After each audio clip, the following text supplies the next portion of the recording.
Hello, Facebook world.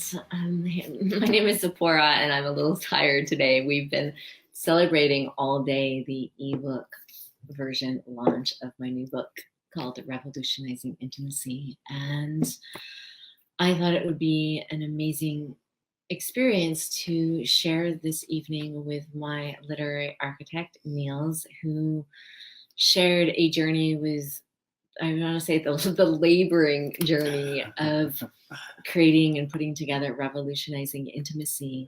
And tonight we're just going to have a really organic inflow conversation about what our experience was like during that journey, and what the outcome was the birth of my new book. At the end of this video, just watch and stay tuned. I'll share links because today I'm sharing the ebook with you, and many of you requested this ebook when I launched the main book, and a lot of my friends are environmentally friendly, and they didn't, I understand, they didn't want to buy the paper version. So today's your opportunity, and the gift I want to offer to you if you pick up, hello, Mel, the gift I want to offer to you if you pick up your copy today, that you'll be offered a bonus gift, which is my 4-part video series on From Bound to Liberated. But I want to start by welcoming Niels to this conversation tonight. Yeah, I did the editing for Tziporah for this book, and I found it was quite a journey, actually. It was quite a journey, I guess, to start, because Tziporah and I think and speak so differently. I'm a very highly analytical person. Choose if a problem can be solved without getting in touch with your emotions. That's probably the best way to do it. And so working with Tziporah on this content was very different for me, very different from my own approach. But what I found is that it's very powerful stuff. And I think for a lot of people in a lot of areas in life, if you want to grow, if you want to learn, you have to lean into something that's uncomfortable, something that you haven't done before, or something that's unfamiliar to you. And working on this book was certainly a growing experience for me, because we operate so differently. So I guess in short, what it was like for me was I received a collection of thoughts and articles and some manuscript that you'd already put together, but a real excellent record of all of the work that you've been doing for the last few decades. My process was to try to really understand the content, first of all, and to try to understand what Tziporah wanted to achieve with this book. And the content itself was very much yours, and the voice, we tried to keep it very much yours as much as we could. And it was fantastic. It's hard trying to, when I spend a lot of time rearranging things, moving things from one article to another, and trying to match styles together to keep the related pieces of content, to push them together, and some of them need to be rewritten to match a voice, match a style, and that was a really interesting go of it for me with you. But the content, what I didn't expect was how deeply the content would come to affect me. Actually, I've been on a real journey in my own life since working on this book. And I guess it comes back to that fundamental difference between you and I. So there's a lot in this book. There really is a lot. And you've told me a little bit today about some of the interviews you've done, and sort of the central pieces that your other guests have taken away. And for me, coming from that highly analytical background, the real big takeaway was to feel your life, to lean into what you're feeling, lean into your experience, and have it, to really have your experience. And I've been doing a lot of that since working on this book. And it's brought me to some very unexpected places, but also some very powerful places. So yeah, that was my experience of working on this with you. Thank you for sharing that. A couple of things stood out for me. And I just lost them. So one of the things when I started working with Niels, it was interesting because he talks about writing styles. And I remember some not intense, but we had some conversations.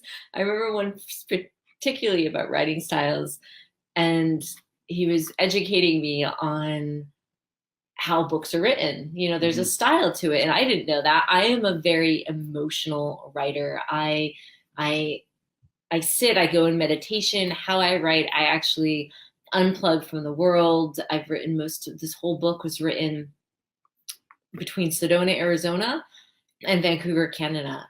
But when I write, that's all I focus on. I meditate and I become available for what wants to move through me. And so I'm just a feeling writer. So when I'm writing, I write like I'm a feeling. And sometimes like I'm sitting on a couch and having a live conversation with someone. So my writing is very conversational in a sense as well. And so what I came to learn was that doesn't always make sense in a book format. And it's very different. It's very different. Words. So it's interesting because earlier today, I think it was with our other interview conversation with Mel, who's listening in, is we brought up the idea of the conflict, and that what if conflict was, or if we saw things differently, what if it was a chance to actually get to know ourselves and someone else more and to learn something. And so I own that in certain instances with our differences, where at first it was just like, oh no, but this is the way, this is Tziporah's way. But it took me like just being present with that and realizing, okay, yeah, there's my stuff. There's, me needing to be right. And what could I learn from this experience? Because one of Niels' gift, many, but this one is, I gave Niels, as he mentioned, like 2 decades worth of writing material, and there was no order to it. And that's one thing, is I'm super grateful for him, because my dream was, how could I, and I think many writers would relate to this, is how can I just write and allow my feelings to inspire writing, and then have someone else make sense of it all and put it in order. So, and it really does. I just want to jump in and say that your writing does come across as very in the moment. Very, sometimes I can feel the desperation to catch a thought before it's gone, to catch an experience before it's gone. It comes out in these little fits and fragments, and it's wonderful. Beautiful fits and fragments. Yeah. And so when the idea of the book came along, I'll go back a little ways, is I had a girlfriend who was a publisher. And when we were talking about writing a book, she said to me, I bet that you already have a book written. She's just like, go through all your articles, go through your past few years on Facebook. Seriously, like, yeah. She says, you write so much on your Facebook that would be an article in itself. So I did. I went through and I compiled everything. And so back to Niels' gift is, when I compiled everything and put it together and I connected with him, or was introduced to him, is here he is a background in aerospace engineering. You can imagine just by that alone. He would share stories with me that he looked at the information I gave him, the manuscript, as a puzzle. I remember these conversations. Yeah. Yes. Do you want to share about that? Puzzle, definitely. But I think the analogy that came for me most was a path, really. The question of how do we put this structure together was kind of driven by, who is it that picks up the book, and who would we like them to be, or who do we want their potential to be when they put the book down. And in order to go from that person to the other person, there's a path you have to take, there's steps you have to take. And the interesting thing was trying to, I guess, distill all the information into those steps, put them in order, and identify the ones that are missing. It was kind of how the process went for me. Yeah.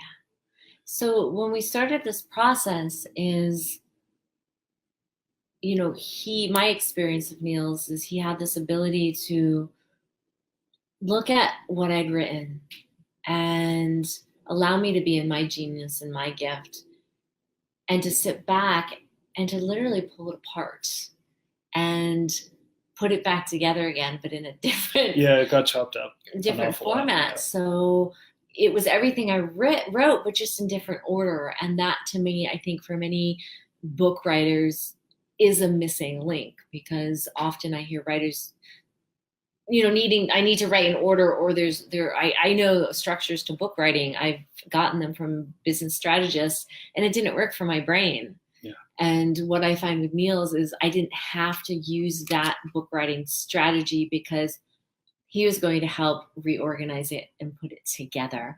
So, but you did some active writing as well. And my favorite part of the whole book, I reread it on the bus on the way over here. My favorite part in the whole book is the part on repairing broken trust, on dealing with broken trust. It comes right at the very end. Mm-hmm. And this was actually the part that we struggled with most.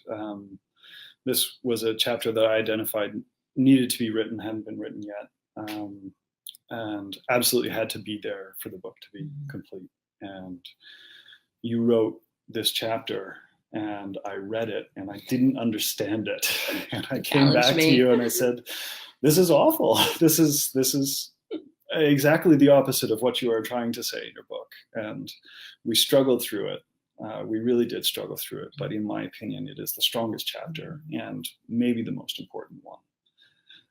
Or I'm going to say the most important one of the second half. There you go. Yeah, the first half is is foundational. So I'm going to add to that. Yeah. I'm going to add to that. So one of the things that Niels invited me into was, as he got the first component of the information, the manuscript, is he would take it, look at it, and kind of find where could more be added and what possibly was missing. And he was beautiful at giving me invitations, color-coded, I will say, invitations of, he created threads and themes throughout the whole book, and then said, here, what can you add here? Or he would ask me the right questions. And I think even in relationships in life, a topic that's come up in some of our calls today is being curious and asking the right questions. Well, I can say that him asking me the right questions inspired me to keep writing and to write more.